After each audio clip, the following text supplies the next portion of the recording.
पुढची बातमी अमेरिकेचे राष्ट्राध्यक्ष डोनाल्ड ट्रम्प यांच्याकडून भारतासाठी लावण्यात आलेल्या कराचं शेतकरी संघटनेचे नेते रघुनाथ पाटील यांनी स्वागत केलं। भारतावरती 27% लावण्यात आलेला कर हे संकट नसून भारतासाठी ती सुवर्ण संधी असल्याचं मत त्यांनी व्यक्त केलंय। भारतामध्ये कमी खर्चात उत्पादन होऊ शकतं, त्यामुळे याचा फायदा घेतला पाहिजे असं ते म्हणाले। संकट नसून हे जे काही आता जगभर चाललेलं आहे हे संकट नसून संधी आहे असं समजून आपण काम करायला पाहिजे।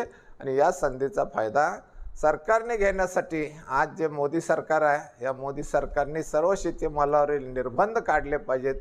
या संबंध कारखानदारीमध्ये अंतराच्या अटी घालून ठेवलेल्या आहेत त्या काढून टाकल्या पाहिजेत। वन्य प्राणी संरक्षण कायद्यासारखे कायदे करून शेतकऱ्यांच्या मानगुटीवर बसवलेले आहेत हे सगळे काढून टाकले पाहिजेत।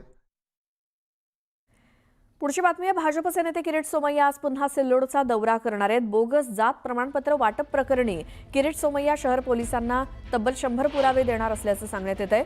छत्रपती संभाजीनगर जिल्ह्यात 10,000 बांगलादेशी रोहिंगे असून त्यात सर्वाधिक 4,730 सिल्लोड तालुक्यात असल्याचा दावा सोमय्यांनी केला होता। या दाव्यानंतर त्यांनी 1.5 महिन्यात 3 दौरे करत बांगलादेशी रोहिंगे प्रकरण चांगलंच उचलून धरलं। यापूर्वी त्यांनी 406 लोकांची यादी पोलीस प्रशासनाला देऊन कारवाईची मागणी केली, तर आज पुन्हा 100 लोकांचे पुरावे पोलीस प्रशासनाला किरीट सोमय्या देणार आहेत।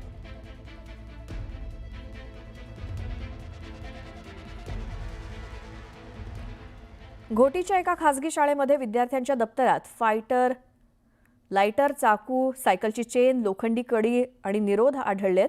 शालेय विद्यार्थ्यांच्या दप्तरामध्ये हत्यारं सापडल्यामुळे शिक्षक आणि पालकांना धक्का बसलाय। शिक्षकांनी अचानक दप्तराची तपासणी केल्यामुळे हा प्रकार समोर आलाय। विद्यार्थ्यांच्या पालकांना बोलावून विद्यार्थ्यांना समज देण्यात आली। वेगवेगळ्या हेअरस्टाईल करून येणाऱ्या विद्यार्थ्यांचे शाळेतच केस कापले आणि विद्यार्थ्यांना शिस्त लागावी यासाठी यापुढे सुद्धा ही तपासणी अशीच सुरू ठेवण्याचा इशारा शिक्षकांनी दिलाय।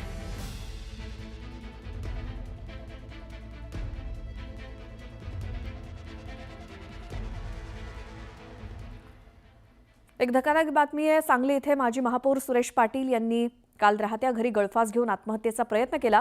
आत्महत्येचं कारण मात्र अद्याप अस्पष्ट आहे। ते गेल्या वर्षभरापासून राजकारणापासून समाजकारणापासून लांबच होते।